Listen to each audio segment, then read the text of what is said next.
was fascinating for this child.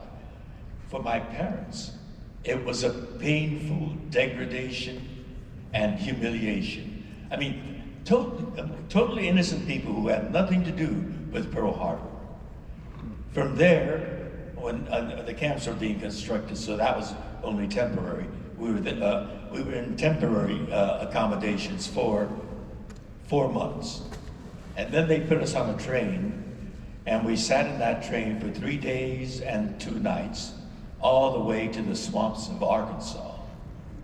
And there we were, barbed wire fences, sentry towers, soldiers with rifles there, rows and rows and rows of barracks. We had 1 unit there. That was our imprisonment. And we were there for a year, and the government realized we're at war. We have a wartime manpower shortage. And here are all these young people that they could have had, and they could have had the young people. Because right after Pearl Harbor, young Japanese Americans, like all young Americans, rushed to the recruitment centers to volunteer to serve in the U.S. military. This was an act of patriotism, which was answered with a slap on the face. They were denied military service, categorized as enemy alien, and I was an enemy alien at 5 years old too. I mean, I didn't understand any of that, but we were Americans, and we were not aliens, and we were not the enemy. Young men were volunteering to fight for this country. And so they now needed us after a year of imprisonment. How do you justify drafting enemy aliens out of a barbed wire prison camp for service in the United States military? It was a real dilemma. How could they justify that? They didn't know what to do with it. They decided, all right, we're going to subject them to a loyalty questionnaire. After they impoverished us, took everything from us, our bank account, our businesses, our homes, all that, now they want loyalty. In the chaos and confusion of war, there were many, many incompetents that got lodged in the bureaucracy of the government and of the military. And it was these incompetents, clearly, that were assigned the job of drafting the loyalty questionnaire. It was a series of about 30 questions, studded with, well, actually embedded with 2 critical questions that they needed to have yes answers to. Those 2 critical questions. Question 27 asked, are you willing to serve in the military of the United States on combat duty wherever ordered? Are you willing to serve in the United States military on combat duty wherever ordered? This was a question that my parents had to answer to, because everyone over the age of 17 or 87, old lady, as well as strapping young men, had to respond to that question. For my parents, it was a terrible question. They were being asked to abandon their very young children in imprisonment behind barbed wire. What? Go to the front lines. And to go to the front line and bear arms to defend the nation that's holding their children in imprisonment. It was a preposterous demand. They answered no. The next critical question, question 28, asked, and it was one sentence with 2 opposite ideas. It asked, will you swear your loyalty to the United States of America and forswear your loyalty to the Emperor of Japan? The Emperor of Japan. We're Americans. We never even thought of a loyalty to the Emperor. It was a racist question.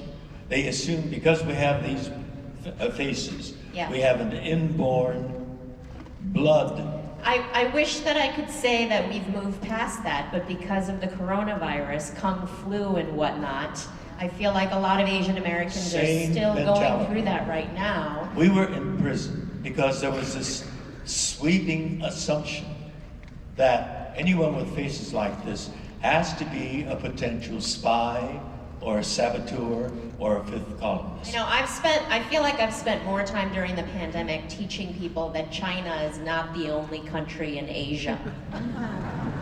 Well, but then again, we had a different president by then, and that president, when he first got into the White House, his executive order, was what we call the Muslim travel ban.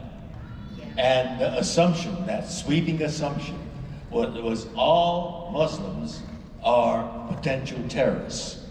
And I was heartened by the reaction of good Americans who learned the lesson of the imprisonment of Japanese Americans.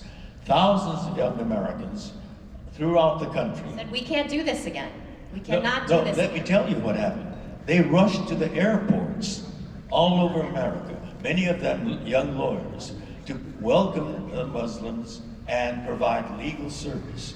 And the Deputy Attorney General, Sally Yates, said to Trump, I will not defend this executive order. So we had progressed a little, except for the president. So, you know, Surprise, surprise. three steps forward, 2 steps back. Well, we are making progress, but I'm making a speech, so. I know you've talked about this quite a lot, and a lot of this, the more stories are in your book. They Called Us the Enemy, which is available today at George's Table. I want to switch gears, like take a hard left turn, and talk about you being a hot snack on the original series. Because I'm sure, even today, but especially in the 60s, I don't think that most Americans thought of Asian men being like smoking hot, effable, if you will. I'm smoking And hot. then here you come. And then here this one comes, topless, waving a fencing sword. And 11 more days. Looking like delicious snack. In 11 more days, I'm going to be 85 years old. I'm hot. I mean, I saw that and I was like, damn. But then I was like, oh no, he's not on my team. Or I'm not on your team, I guess, Don't yeah. look at it that way. Infinite diversity in infinite combinations, right? We have on the Starship Enterprise an acronym, IDIC. IDIC. IDIC. We pronounce it IDIC. It means infinite diversity in infinite combinations. That's our strength. That's our guidance. Is that right? And look out there in the dark. I'm sure I can't see, but you are in